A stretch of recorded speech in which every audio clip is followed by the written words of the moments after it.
From the Northway Bank Online Newsroom, I'm Gare McKenzie. This local and regional news update is brought to you by Northway Bank. Want a Northway Bank teller to keep in your pocket? There's an app for that. Now available for iPhone and Android. Download yours today. Northway Bank with 17 locations throughout New Hampshire. The people you know, the bank you trust, member FDIC, equal housing lender. The Transportation Director for the Tri-County Community Action Program, the social services agency that provides services to Carroll, Coas, and Grafton counties, says some weekend transportation service is being suspended.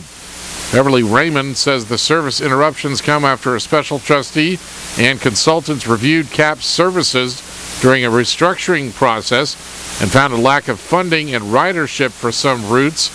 As a result, Raymond says Saturday's service that now operates between Whitefield, Lancaster, and Littleton, the West Ospey to North Conway leg called Route 1, and the West Ospey to Wolfboro leg called Route 2 are all being suspended.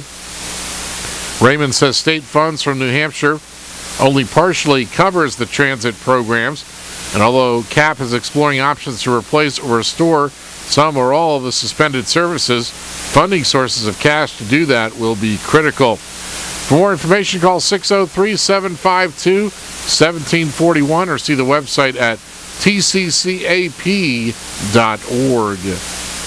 New Hampshire's House is voting whether to take away using deadly force as a first option for someone defending themselves or others in a public place if they could safely retreat from the threat.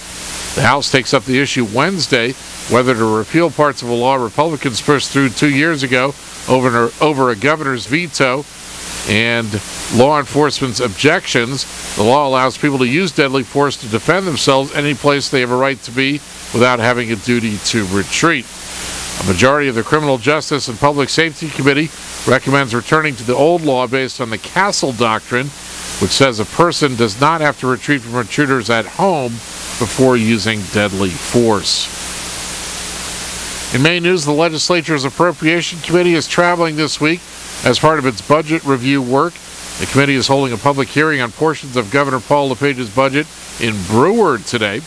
Lawmakers will hear testimony on the governor's proposals affecting municipal revenue sharing, the circuit breaker and homestead exemption property tax relief programs, and the business equipment tax reimbursement and business equipment tax exemption programs. Senate President Justin Alfond of Portland says the governor's $6.3 billion two-year budget will impact every corner of Maine.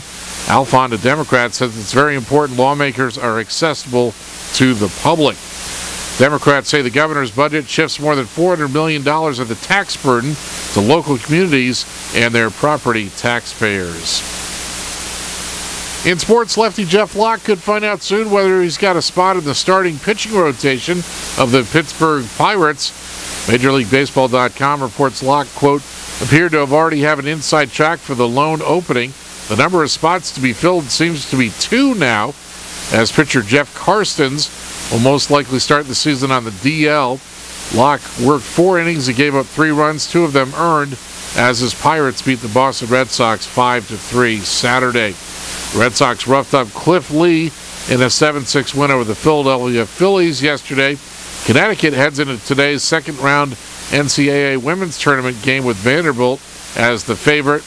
And Amanda Kessel scored twice, and the Gophers breezed by Boston University 6-3 yesterday to finish the first perfect season in the 13-year history of NCAA women's hockey. In the weather today, partly sunny this morning, then becoming mostly cloudy. Highs in the upper 30s, around 40 in southern Carroll County. Northeast winds around 10 miles per hour. Mostly cloudy tonight, lows around 20, and mostly cloudy on Tuesday, highs around 40. From the Northway Bank Online Newsroom, I'm Gare McKenzie.